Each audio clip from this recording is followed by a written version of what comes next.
All right, we are going on an absolutely incredible adventure today. We're leaving everything we know on the surface behind and taking a journey to the very heart of our planet. Let's dive in. Have you ever just been outside, maybe digging in the garden, and you stop and think, what's really down there? How far does it go? It's a question people have been asking forever. And today, we're going to find some answers. So yeah, buckle up. We are going to take a trip, a virtual one, of course, to the very center of our planet. We're talking thousands of miles through rock and metal, seeing things no person has ever laid eyes on. Okay, so to really get a grip on this, just picture a hard-boiled egg. Seriously, you know that super thin shell on the outside? That's kind of like the ground we live on. Then you've got the thick, rubbery egg white. That's the next layer down. And that solid yolk right in the middle? Well, that's the Earth's core. It's a really simple way to picture the journey we're about to take. All right, first stop on our journey, the layer you know best, even if you don't think about it. This is the crust. It's the solid ground right beneath our feet. It's our home. So what exactly is this shell we're all living on? Well, the crust is made of solid rock and minerals. But what's really wild is how much its thickness changes. Underneath the oceans, it can be as thin as just 3 miles. But under huge mountain ranges, it can be up to 50 miles thick. When you think about the whole planet, it's incredibly thin, like the skin on an apple. And get this, not all crust is the same. There are 2 main kinds. Out under the oceans, you've got oceanic crust. It's the thin kind, it's way denser, and it's made of a dark volcanic rock called basalt. The land we're all on right now, that's continental crust. It's a lot thicker, not as dense, and it's mostly granite. That difference in density is super important. It's actually why the continents sit up so much higher than the ocean floor. And just to give you an idea of how thick this is, humans have actually tried to drill through it. The deepest anyone has ever gone is the Kola Super Deep borehole over in Russia. They drilled for 20 years and got down over 40,000 feet. That's almost 8 miles. But even with all that effort, they only made it about a third of the way through the crust. We've barely scratched the surface. Now, the crust isn't one solid piece. It's actually broken up into these massive sections called tectonic plates. And they all fit together like a giant global jigsaw puzzle. But here's the real kicker. These puzzle pieces are always moving, just floating on the hotter, softer rock layer that's right underneath. And when they push and grind against each other, that's what gives us earthquakes and builds up mountains. Speaking of that layer underneath, it's time to say goodbye to the crust and go deeper. Our next stop is the mantle, and this is where things start to get really hot and kind of weird. The mantle is an absolute monster of a layer.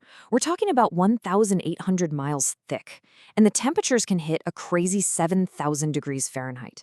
It's made of this hot, dense rock that, over millions of years, actually flows, kind of like super thick, gooey caramel.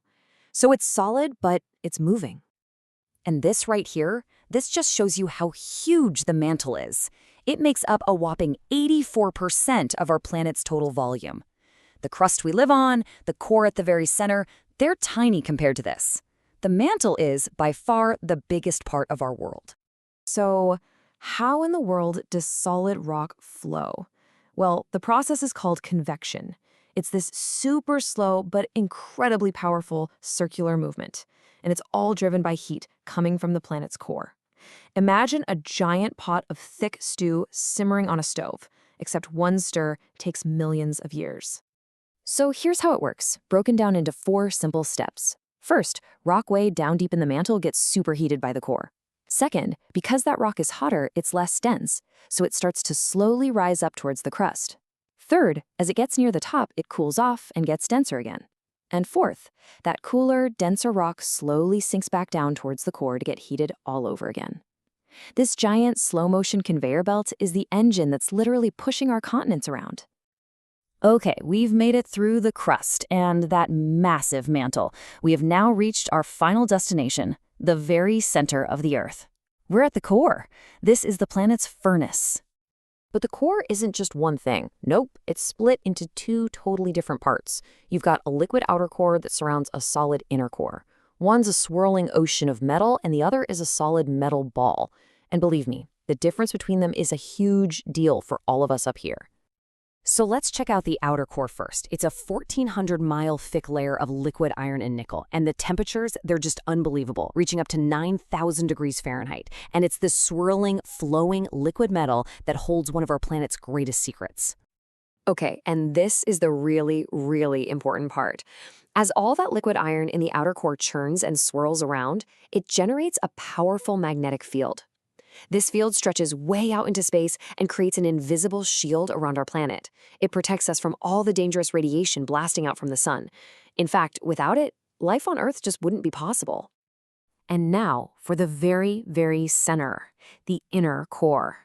The temperature here is estimated to be over 10,000 degrees Fahrenheit.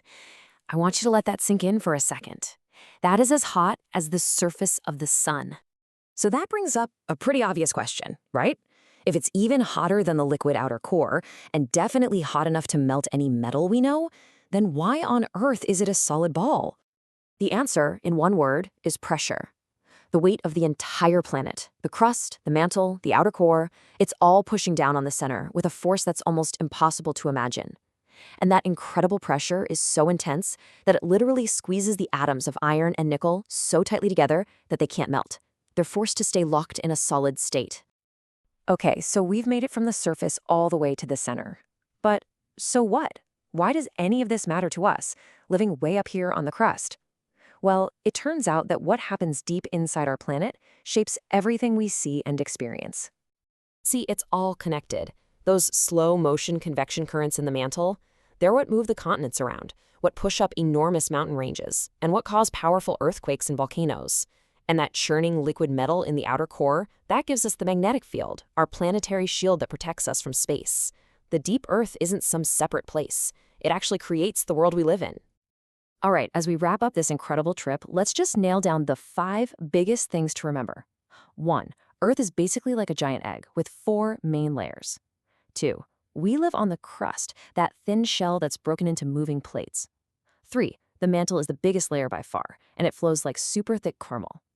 4. The liquid outer core is our hero. It creates the magnetic shield that protects us all.